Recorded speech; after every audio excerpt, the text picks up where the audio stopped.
سپہر کے 3 بجے ہیں۔ السلام علیکم، یہ ریڈیو پاکستان ہے۔ سمرہ یوسف سے خبریں سنیے۔ پہلے اہم خبروں کا خلاصہ۔ سعودی عرب نے اس سال حج کی ادائیگی کے لیے پاکستان سے 81,000 سے زائد عازمین کا کوٹا مقرر کیا ہے۔ وزیر اطلاعات نے تحریک انصاف کے سربراہ کو مشورہ دیا ہے کہ وہ آئین کی خلاف ورزی بند کریں اور پارلیمنٹ کو اپنی ہر دھرمی کی بھینٹ نہ چڑھائیں۔ دفتر خارجہ نے کرتارپور راہداری کے کاروباری ملاقاتوں کے لیے مبینہ استعمال سے متعلق بھارت کا شر انگیز پروپیگنڈا یکسر مسترد کر دیا ہے۔ پاکستان نے بھارت کے غیر قانونی زیر قبضہ جموں کشمیر میں قابض فوج کے ہاتھوں قتل عام کی مسلسل لہر کی شدید مذمت کی ہے۔ کنٹرول لائن کی دونوں جانب اور دنیا بھر میں بسنے والے کشمیری آج یوم سیاہ منا رہے ہیں، جس کا مقصد فضائی بھارتی وزیراعظم کے جموں ریجن کے دورے کے خلاف سخت احتجاج اور غصے کا اظہار کرنا ہے۔ اور نائجیریا کے صوبے ایمو میں تیل صاف کرنے کے غیر قانونی ڈپو میں دھماکے سے 100 سے زائد افراد ہلاک ہو گئے ہیں۔ اور اب خبریں تفصیل کے ساتھ۔ سعودی عرب نے اس سال حج کی ادائیگی کے لیے پاکستان سے 81,132 عازمین کا کوٹا مقرر کیا ہے۔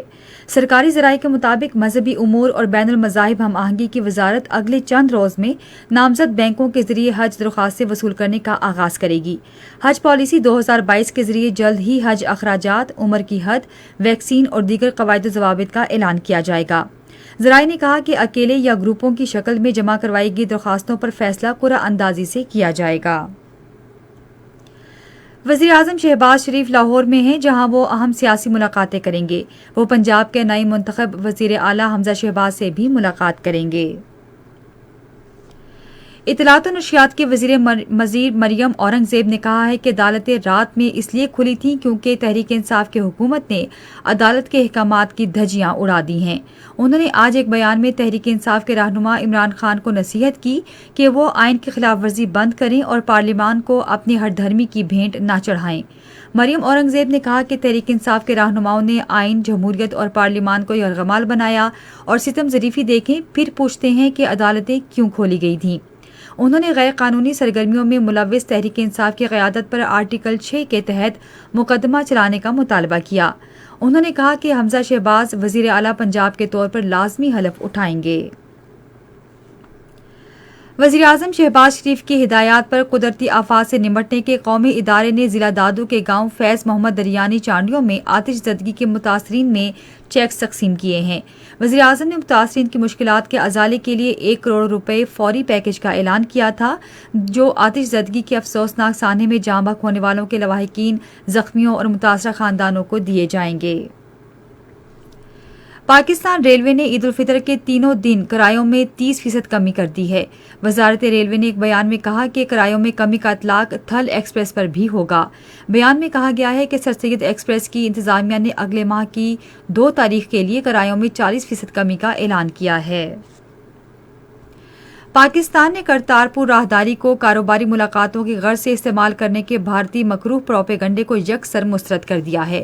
دفتر خارجہ کے ترجمان عاصم افتخار نے آج ایک بیان میں کہا کہ یہ من گھڑت بیانیہ بھارت اور دنیا بھر سے سکھ یاتریوں کے لیے کرتارپور راہداری کھولنے کے پاکستان کے تاریخی اقدام کو جان بوجھ کر نقصان پہنچانے کی مہم کا حصہ ہے۔ انہوں نے کہا کہ یہ کوئی نئی بات نہیں کہ بھارت امن کی راہداری کو بدنام کرنے کی سازش کر رہا ہے اور دنیا کی توجہ اپنی اقلیتوں خصوصاً مسلمانوں کے ساتھ ہونے والی سنگین ناانصافیوں سے ہٹانا چاہتا ہے، جنہیں ہندو انتہا پسندوں کی جانب سے امن و انصاف کے تمام اصول پامال کرتے ہوئے نشانہ بنایا جا رہا ہے۔ ترجمان نے کہا کہ پاکستان اقلیتوں کے حقوق کو اولین ترجیح دیتا ہے اور ملک میں تمام مذاہب کے مذہبی اور مقدس مقامات کی حرمت کو یقینی بناتا ہے۔ انہوں نے کہا کہ حال ہی میں پاکستان نے صرف بھارت سے 2000 سے زائد سکھ یاتریوں کی میزبانی کی، جو رواں ماہ کی 12 سے 21 تاریخ تک ہونے والے بیساکھی کے سالانہ میلے میں شرکت کرنے کے لیے یہاں آئے تھے۔ انہوں نے کہا کہ دنیا بھر کی سکھ برادری مختلف مذاہب کے درمیان بھائی چارے اور مذہبی ہم آہنگی کے فروغ کے لیے پاکستان کے عزم کی تعریف کرتی ہے۔ یہ خبریں آپ ریڈیو پاکستان سے سن رہے ہیں۔ پاکستان نے بھارت کے غیر قانونی زیر قبضہ جموں کشمیر میں قابض فوج کے ہاتھوں قتل عام کی مسلسل لہر کی شدید مذمت کی ہے، جس میں گزشتہ 2 دن کے دوران ضلع بارہمولہ میں مزید 3 کشمیری نوجوانوں کو شہید کیا گیا۔ دفتر خارجہ کے ترجمان نے آج ایک بیان میں کہا کہ 5 اگست 2019 کے غیر قانونی اور یک طرفہ اقدام کے بعد قابض بھارتی فوجی 580 سے زائد نہتے کشمیریوں کو شہید کر چکے ہیں۔ انہوں نے کہا کہ مقبوضہ کشمیر میں رمضان المبارک کے دوران محاصرے اور تلاشی کی نام نہاد کارروائیوں کے دوران ماورائے عدالت قتل کے واقعات میں اضافے سے صرف بھارت کے غیر قانونی قبضے کی مکروہ حقیقت اور بھارت میں بی جے پی اور RSS کے ہندوتوا سے متاثر مسلم مخالف انتہا پسندانہ منصوبے بے نقاب ہوئے ہیں۔ تاہم کشمیری نوجوان جو بھارت کے غیر قانونی زیر قبضہ جموں کشمیر میں تعینات قابض فوج کا خاص طور پر نشانہ ہیں، طاقت کے وحشیانہ استعمال کے ذریعے کشمیریوں کو محکوم بنانے کے بھارتی مذموم منصوبے کو ناکام بنانے کے لیے پرعزم ہیں۔ کنٹرول لائن کی دونوں جانب اور دنیا بھر میں بسنے والے کشمیری آج یوم سیاہ منا رہے ہیں، جس کا مقصد بھارت کے غیر قانونی زیر قبضہ جموں کشمیر کے علاقے جموں میں بھارت کے فسطائی وزیر اعظم نریندر مودی کے دورے کے خلاف شدید غم و غصے کا اظہار کرنا ہے۔ یوم سیاہ منانے کی اپیل کل جماعتی حریت کانفرنس نے دی ہے، جس کی آزاد جموں کشمیر کی حکومت نے حمایت کی۔ یوم سیاہ منانے کا مقصد وادی پر مسلسل بھارتی جابرانہ تسلط کے خلاف احتجاج ریکارڈ کروانا بھی ہے۔ بھارتی وزیراعظم نریندر مودی کے بھارت کے غیر قانونی زیر قبضہ جموں کشمیر کے دورے کے خلاف آج آزاد جموں کشمیر کے مختلف اضلاع میں احتجاجی ریلیاں نکالی جا رہی ہیں۔ پاسبان حریت کے زیر اہتمام آج مظفر آباد میں برہان وانی چوک پر مودی کے مقبوضہ علاقے کے متنازع دورے کے خلاف دھرنا دیا گیا۔ دھرنے کے شرکاء نے ہاتھوں میں سیاہ جھنڈے اٹھا رکھے تھے اور وہ بھارت اور مودی کے خلاف نعرے لگا رہے تھے۔ ادھر کل جماعتی حریت کانفرنس آزاد جموں کشمیر شاخ کے رہنما عبدالمجید ملک نے ایک بیان میں کہا ہے کہ کشمیری جموں کشمیر پر بھارت کے غیر قانونی تسلط کو ہرگز قبول نہیں کریں گے اور وہ اپنی جدوجہد آزادی ہر قیمت پر جاری رکھیں گے۔ آج امن کے لیے کثیر فریقی فیصلہ سازی اور سفارتکاری کا عالمی دن منایا جا رہا ہے۔ اس دن کو منانے کا مقصد ملکوں کے درمیان تنازعات کے پرامن حل کے حصول کے لیے کثیر فریقی فیصلہ سازی اور سفارتکاری کے استعمال کی اہمیت کو اجاگر کرنا ہے۔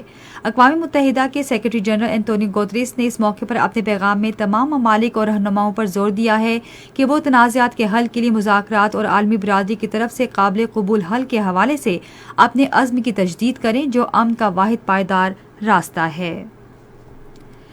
نائجیریا کے صوبے ایمو میں تیل صاف کرنے کے غیر قانونی ڈپو میں دھماکے سے 100 سے زائد افراد ہلاک ہو گئے ہیں۔ ایک سرکاری عہدیدار نے کہا کہ دھماکے میں ہلاک ہونے والے افراد اس حد تک جھلس گئے ہیں کہ ان کی شناخت ممکن نہیں۔ تیونس کے سمندر میں 4 کشتیاں تباہ ہو گئیں، جس سے 12 تارکین وطن ہلاک ہو گئے۔ تیونس کے کوسٹ گارڈ افسر نے غیر ملکی خبر رساں ادارے کو بتایا کہ کشتیوں پر 120 افراد سوار تھے، جن میں سے 98 کو بچا لیا گیا ہے، جبکہ 10 تاحال لاپتہ ہیں۔ اقوام متحدہ کے سیکرٹری جنرل انتونی گوتریس نے کانگو میں امن و استحکام اور ترقی کے فروغ کے لیے مشرقی افریقی رہنماؤں کی کوششوں کا خیر مقدم کیا ہے۔ اقوام متحدہ کے سربراہ نے ایک بیان میں ان مقاصد کے حصول کے لیے کینیا کے صدر سمیت علاقائی رہنماؤں کے جذبے کی تعریف کی۔ انہوں نے اس بات کا اعادہ کیا کہ اقوام متحدہ طویل مدتی امن کی تعمیر کی کوششوں میں علاقائی ممالک کی حمایت جاری رکھے گا۔ موسم محکمہ موسمیات کی پیشگوئی کے مطابق آئندہ 12 گھنٹوں کے دوران ملک کے بیشتر علاقوں میں موسم گرم اور خشک رہے گا، تاہم کشمیر، بالائی خیبر پختونخوا اور گلگت بلتستان میں شام اور رات کے اوقات میں تیز ہواؤں اور گرج چمک کے ساتھ ہلکی بارش کا امکان ہے۔ آج ریکارڈ کیا گیا بعض شہروں کا درجہ حرارت: اسلام آباد 34 ڈگری سینٹی گریڈ، لاہور اور کراچی 37، پشاور 32، کوئٹہ 28، گلگت 23، مری 18 اور مظفر آباد 26 ڈگری سینٹی گریڈ ریکارڈ کیا گیا۔ خبریں ختم ہوئیں۔ مزید خبروں اور تجزیوں کے لیے آئیے ہماری ویب سائٹ radio.gov.pk پر اور فیس بک کے link radio Pakistan news official پر براہ راست ویڈیو اسٹریمنگ بھی ملاحظہ کیجیے۔